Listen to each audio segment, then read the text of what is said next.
بسم اللہ الرحمن الرحیم۔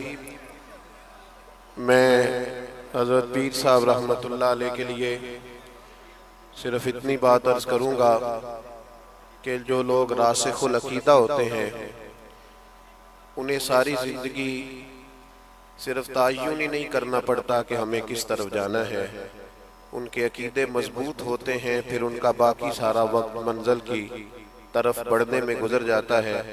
حضرت پیر صاحب رحمۃ اللہ علیہ کی فکری بنیادیں بڑی مضبوط تھیں، عقائد و نظریات کے تعلق سے بڑے راسخ العقیدہ سنی مسلمان تھے، اسی عقیدے پر انہوں نے ساری زندگی گزاری ہے۔